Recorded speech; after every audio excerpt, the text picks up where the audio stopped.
मैं विकास आप सभी का स्वागत करता हूं मेरे YouTube channel crack fact Z. आशा करता हूं कि आप सभी अच्छे और स्वस्थ होंगे। जैसा कि आप सभी को पता है, हमने सेकेंड पार्ट को शुरू किया था जिस चैप्टर का नाम था दो ध्रुवीयता का अंक। इसका पार्ट 1 और इसका पार्ट 2 अपलोड किया जा चुका है। डिस्क्रिप्शन में जाके आप इसका लिंक देख सकते हैं। और आइए अब हम इसके आगे प्रारंभ करते हैं जहां पर हमने छोड़ा। तो पार्ट 2 जो है, पार्ट जो 2 है हमारा, दो ध्रुवीयता का अंक। पार्ट जो 2 है उसमें हमने महत्वपूर्ण प्रश्नों पर चर्चा की। विघटन के परिणाम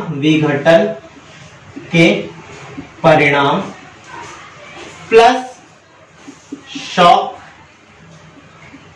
थेरेपी, इन दोनों पर हम चर्चा कर चुके हैं। अब हम इसके आगे बढ़ते हैं।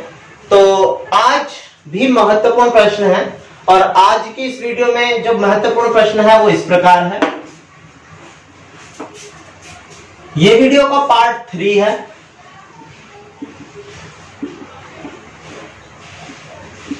ध्यान रखना, ये पार्ट 3 है और आज का प्रश्न है भारत और सोवियत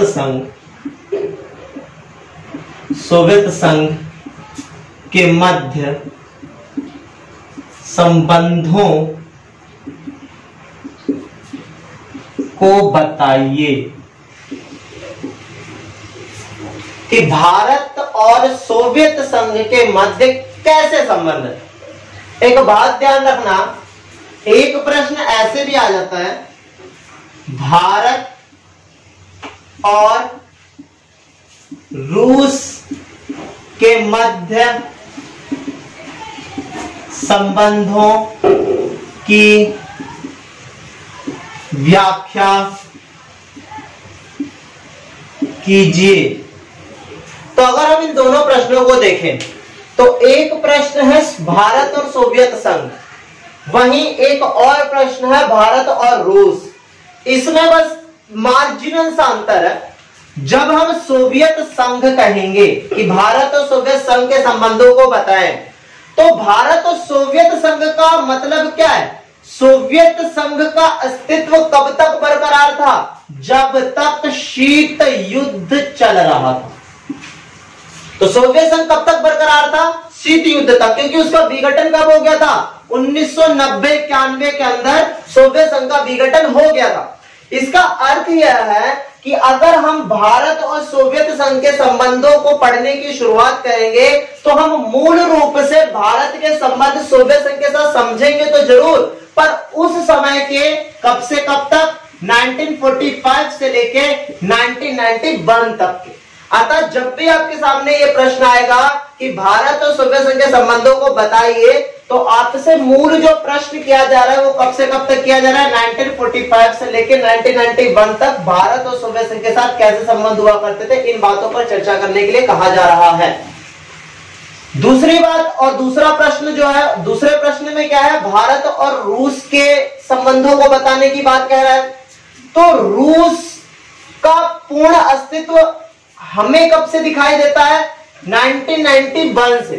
तो 1991 से लेकर रिसेंट टाइम आज 2020 जो चल रहा है, वर्तमान जो समय है, 1991 से लेकर 2020 तक भारत और रूस के संबंधों में कैसी स्थितियां हैं और आज कैसे संबंध दिखाई देते हैं, उसके बारे में आपको चर्चा करनी होगी। तो पहले प्रश्न समझना जरूरी है ताकि हम उत्तर भी अच्छे से लिख पाए। ऐसा कई सारे बच्चे सोचते हैं कि भाई सोवियत संघ और रूस एक ही है, बट अगर प्रश्न इस तरीके से आ जाए तब कंफ्यूज नहीं होना है हमें। अगर सोवियत संघ पूछ रहा है तो आपको शीत युद्ध के दौरान 1945 से लेकर 1991 तक के संबंध बताने हैं, और अगर आपको भारत और रूस के संबंध पूछे गए हैं तो 1991 से लेकर 2020 तक का संबंध बताना। तो चलिए देखते हैं दोनों ही प्रश्नों को सॉल्व करते हैं हम।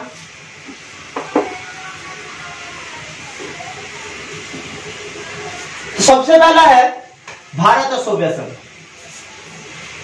तो उत्तर में शीत युद्ध के दौरान, जैसे जैसे मैं बोल रहा हूं वैसा भी आप लिख सकते हैं, और दोबारा आपको याद दिलाऊं, वीडियो देखते समय नोटबुक्स अपने पास ही रखा करें। तो शीत युद्ध के दौरान भारत और सोवियत संघ के मध्य जो संबंध थे वो बहुत ही सौहार्द और गर्मजोशी से भरे हुए थे। ठीक है, सौहार्द का अर्थ है बहुत अच्छे, ठीक है, और गर्मजोशी का अर्थ है थोड़ी बहुत तनातनी, कुछ स्तरों पर तनातनी, ज्यादा नहीं, छोटी मोटी सी ही तनातनी, ज्यादा बड़ी नहीं। तो भारत और सोवियत संघ के मध्य जो संबंध थे वो सौहार्दपूर्ण थे और गर्मजोशी से भरे हुए थे। अब इनके आपको 4 पॉइंट्स लिखने होते हैं। पहला है आपका आर्थिक संबंध, दूसरा है आपका सैन्य संबंध, तीसरा है आपका राजनीतिक संबंध, और चौथा है आपका सांस्कृतिक संबंध। तो इसको एक एक करके हम देखते हैं कि आखिरकार ये क्या बोल रहे हैं। तो अगर हम आर्थिक संबंधों की बात करें तो आर्थिक संबंध बहुत अच्छे हैं भारत और सोवियत संघ के, अगर बहुत अच्छे थे। क्यों?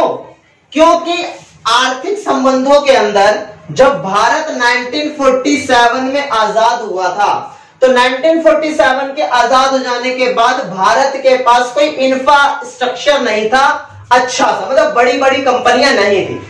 तो भारत ने क्या करा, सोवियत संघ से कुछ हद तक सहायता मांगी, जिसके अंदर सोवियत संघ ने भिलाई, बोकारो, विशाखापत्तनम,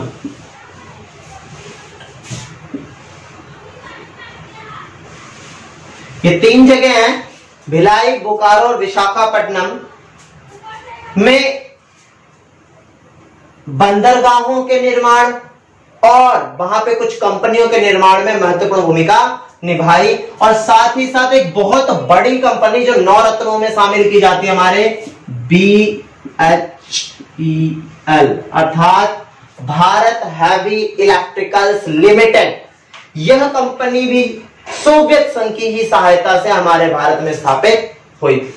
साथ ही साथ इन कंपनियों के निर्माण के साथ ही साथ सोवियत संघ ने भारत के साथ और भी अच्छे आर्थिक संबंध स्थापित किए हैं। क्या कि जब हमारा देश आजाद हुआ था तो हमारी आर्थिक स्थिति इतनी अच्छी नहीं थी कि हम विश्व से लेन देन ज्यादा बड़े स्तर पर कर सके।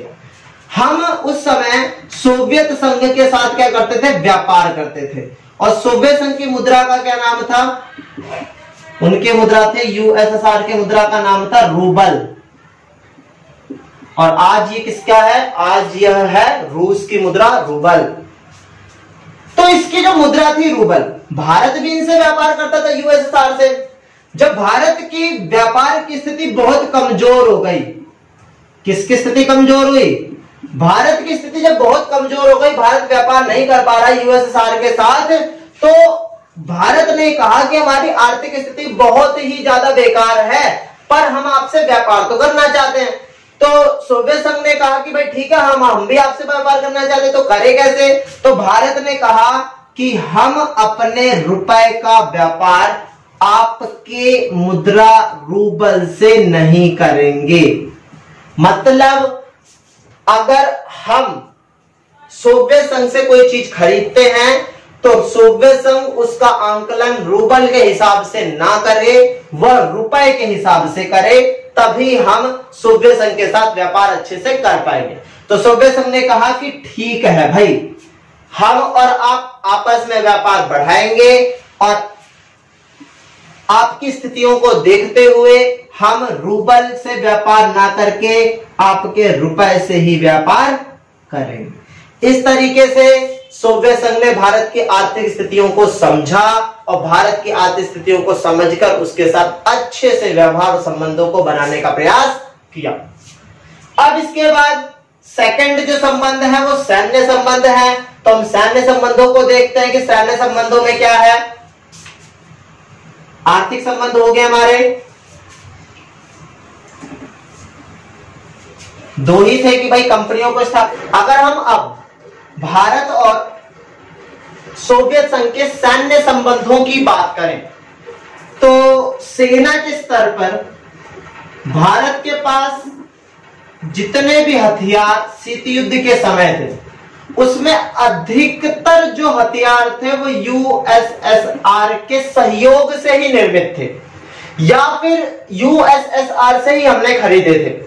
दूसरा, 1971 में भारत प्लस पाकिस्तान के मध्य क्या हुआ था, एक युद्ध हुआ था, जिस युद्ध के अंदर पाकिस्तान के साथ तो यूएसए खड़ा हुआ था पर भारत तो गुटनिरपेक्षता में था।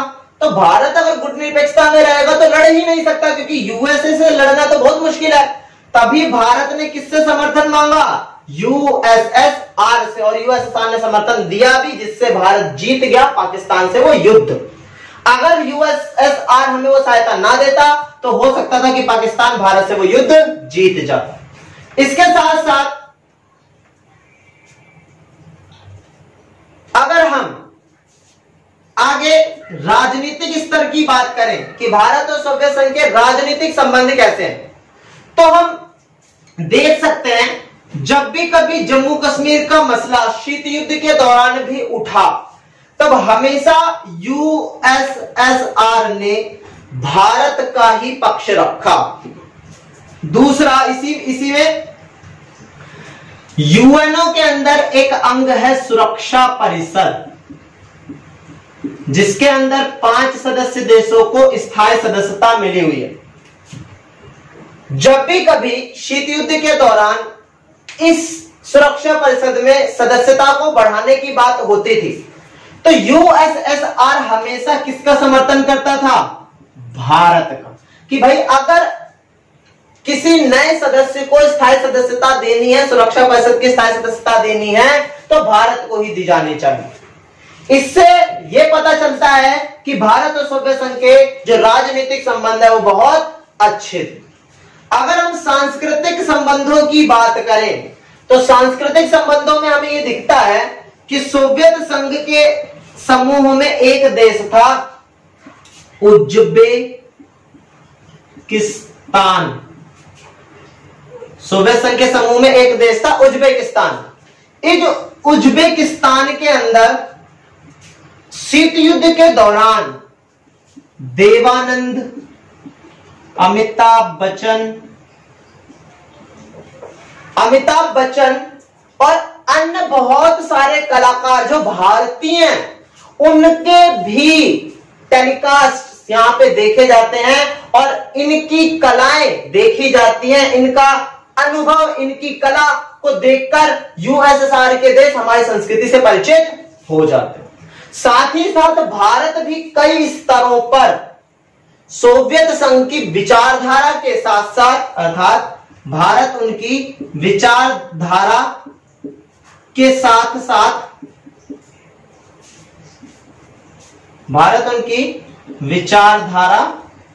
साथ साथ संस्कृति का भी सम्मान करता है। ऐसा नहीं है कि भाई यूएसएसआर के ही देश भारत की संस्कृति को अपना रहे हैं, भारत भी उनकी संस्कृति को अपनाने की कोशिश कर रहा है।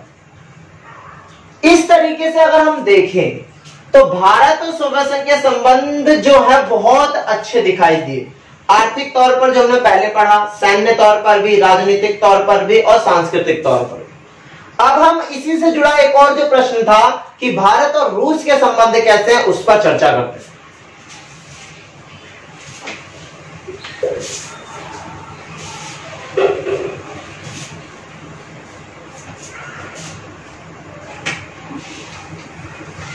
अब प्रश्न क्या है, भारत और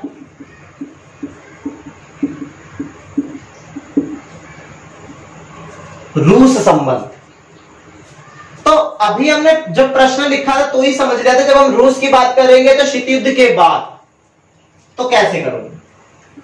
बात वही है कि शीत युद्ध के बाद भी भारत और सोवियत के संबंध वैसे के वैसे ही बने रहे, सौहार्द और गर्मजोशी से बने रहे और बहुत ज्यादा मजबूत भी हुए पहले की तुलना में।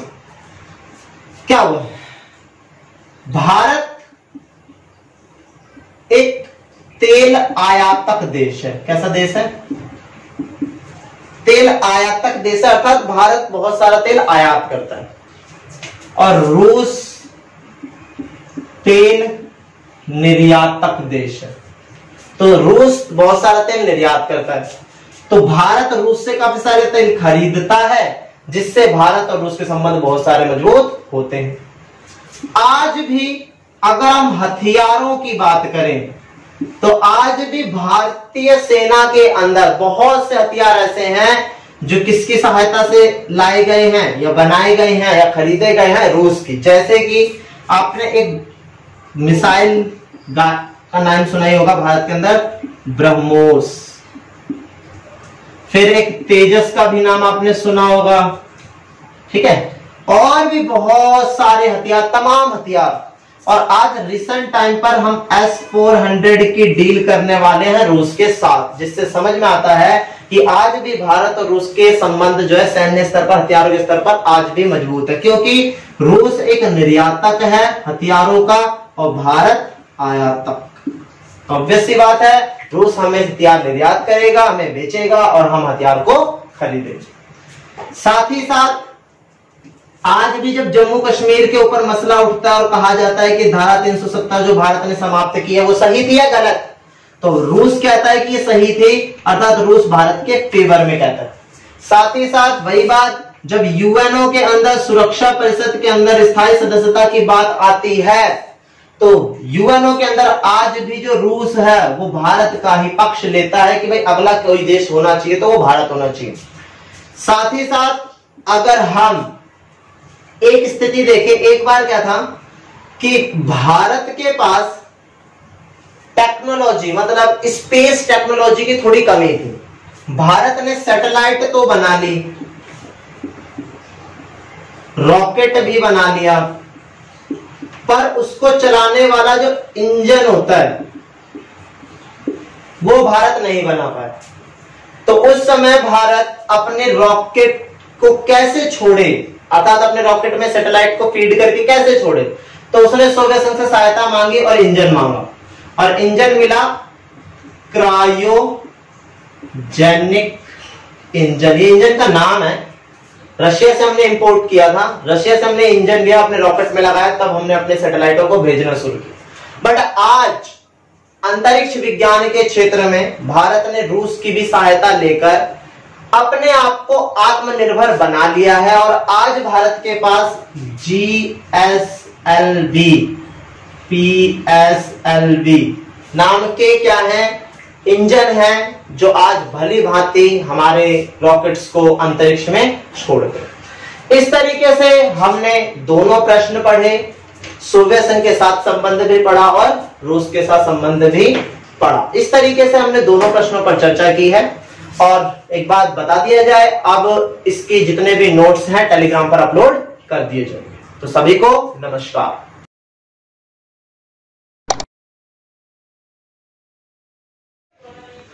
पाठ के सभी महत्वपूर्ण प्रश्नों के उत्तरों को प्राप्त करने के लिए आप हमारे टेलीग्राम चैनल को ज्वाइन कर सकते हैं। इसके लिए आप गूगल प्ले स्टोर पर जाइए, वहां से टेलीग्राम ऐप डाउनलोड कीजिए। टेलीग्राम ऐप डाउनलोड करने के बाद उसके सर्च बार में जाकर विकास सर क्रैक फैक्ट सर्च मारिए। इसके बाद आपको हमारा चैनल मिलेगा और उसको ज्वाइन कर लीजिए। तो जितने भी वीडियो और चैप्टर के जो नोट्स हैं वो PDF के थ्रू अपलोड किए जाएंगे। तो अगर आप इसे कर लेते हैं तो आपको जल्द से जल्द नोट्स की नोटिफिकेशन मिल जाएगी।